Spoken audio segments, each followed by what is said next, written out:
Here's what I told him to say next time this happens. Embrace it and say, hey, you know, I hear where you're coming from. In this day and age especially, we all want to be shrewd and intelligent in terms of how we invest our money. But you need to know something. I never negotiate my value. You see, a financial advisor is prepared to lower his or her fees. They're just trying to make you a sale. They're asking you to buy something. That's not me.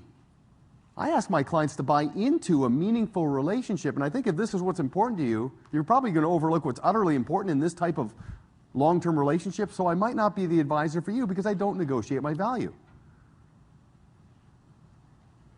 If I had $1 for every time a financial advisor called me up to say, you know, I said that today for the first time and I could see the guy's short circuit right in front of me.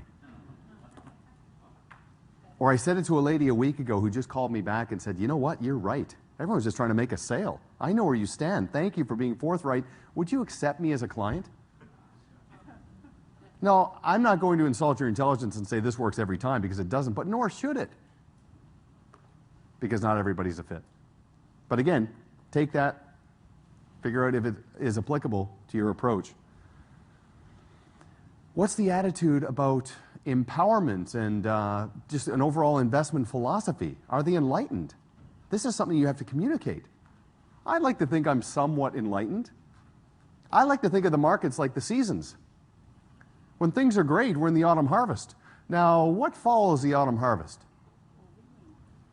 Winter. Approximately how many times does winter follow autumn? Approximately. I mean, I live in Canada, right? If I stood outside and I said, you know, in November, I said, I don't know, I think it's going to be different this year. I mean, they're going to take away my kids. And then spring, and then summer, and then autumn. It's the way it's always been, the way it'll always be. It's enlightened. Not to oversimplify it, of course. The third A in the ideal client. Now, this is where it's very profound. Advocacy. See, I'm just going to remind you, there's 3 types of clients, right? There are customers, there are clients, there are advocates.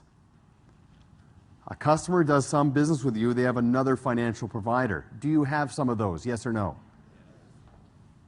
So they're playing advisor allocation, right?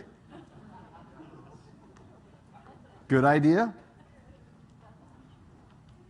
A client empowers you fully. You are their personal CFO. But they never send referrals. An advocate, the dream client. A joy to work with. They empower you fully. 0 hassle factor. And they'll brag about you to anybody who will listen. Literally to the point where they feel they're doing a friend a disservice by not introducing them to you.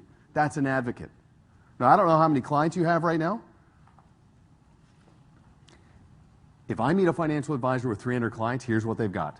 About approximately 10 advocates, 190 clients, and 100 customers.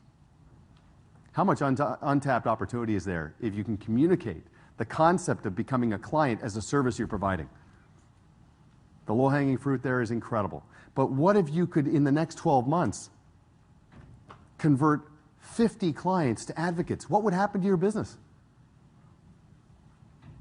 The productivity, incredible. But more importantly, the liberation and order.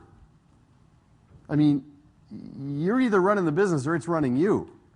The quality of the relationships you're managing and the level that you move them up the ladder to advocate status has a huge impact on that. Does that make sense?